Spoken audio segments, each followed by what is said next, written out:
Good morning, I'm Tim Walker with today's headlines.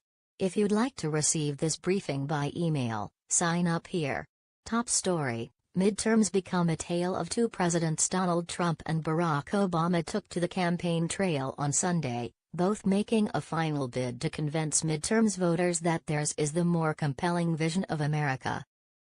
For Trump, stumping in Georgia, that vision was a fearful one, of a nation overrun by criminal aliens and predators should Democrats regain power.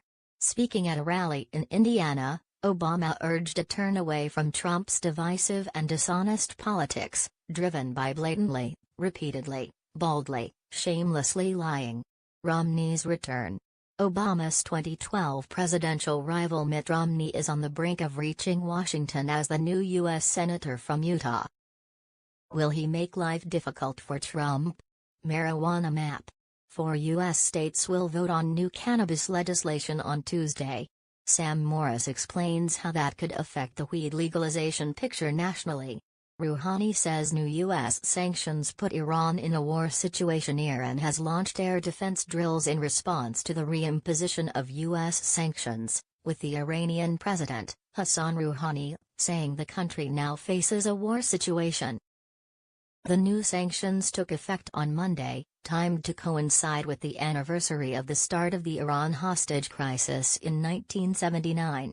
The U.S. Secretary of State, Mike Pompeo, said the sanctions, focused on oil, shipping and banking, would not hurt the Iranian people.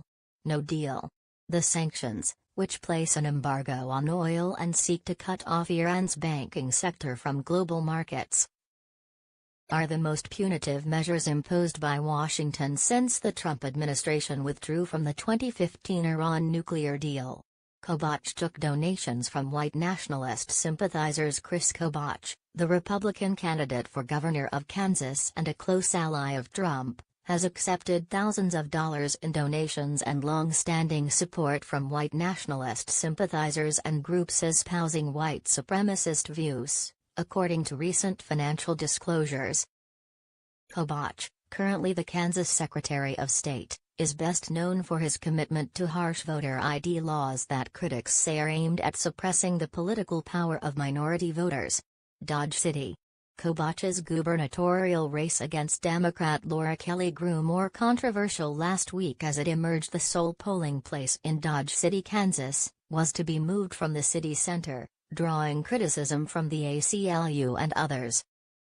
Xi Jinping promises greater openness amid U.S.-China trade war. The Chinese president, Xi Jinping, has vowed to lower import tariffs and increase access to the Chinese market, in comments apparently depicting his country as a champion of globalization, with fears growing for the Chinese economy amid its trade war with the U.S.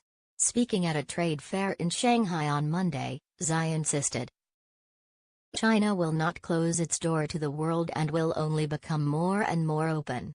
Human Rights Review.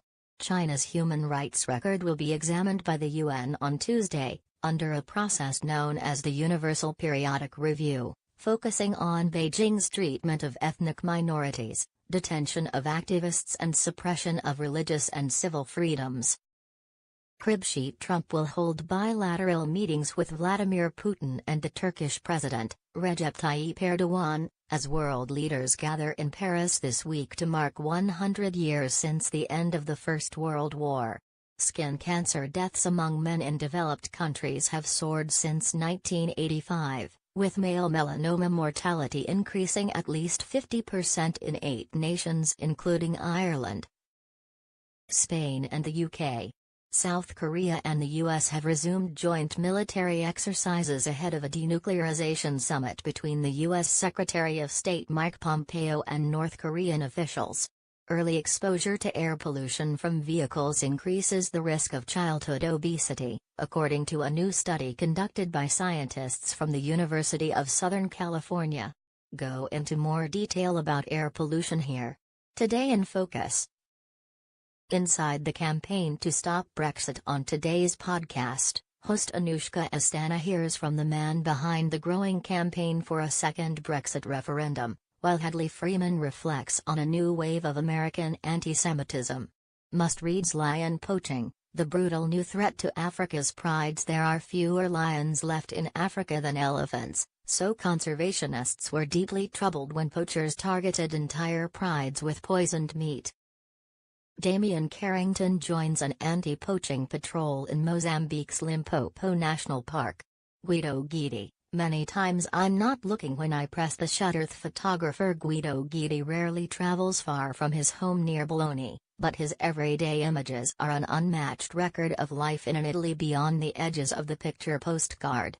The center is where you are, he tells Charlotte Higgins.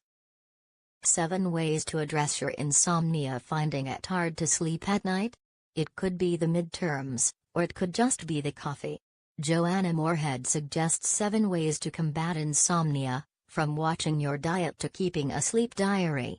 The swanky Rio restaurant that serves the homeless. Rio's chic Refettorio Gastromotiva restaurant serves food donated by companies that would otherwise throw it away. Prepared by trainee chefs from favelas and other low-income communities. Its diners are the local homeless, who eat there for free. Dom Phillips reports. Opinion: the midterms are a referendum on the sitting president, writes Alan J. Lichtman. So this week's result will rest on which emotion proves more powerful in driving turnout, love or hate of Donald Trump. 2/3 of respondents to an NPR/PBS NewsHour/Marist poll taken in late October said that Trump will be a factor in their midterm votes. A similar poll taken before the midterm elections of 2014 found that then-President Barack Obama would be either a minor or a major factor in voting for only 47% of respondents. A distinctive statue of Mo Salah has been unveiled in Egypt, drawing widespread ridicule. Meanwhile, Salah's Liverpool held Arsenal to a 1-1 draw at the Emirates. Here are 10 talking points from the weekend's action in the Premier League. Floyd Mayweather will square up to the kickboxing star Tenshin Nasukawa for a New Year's Eve fight in Tokyo, organized by the Risen Fighting Federation, a Japanese mixed martial arts company. Sign up. The U.S. Morning Briefing is delivered by email every weekday. If you are not already receiving it, make sure to subscribe. Support The Guardian. We'd like to acknowledge our generous supporters who enable us to keep reporting on the critical stories. If you value what we do and would like to help, please make a contribution or become a supporter today. Thank you.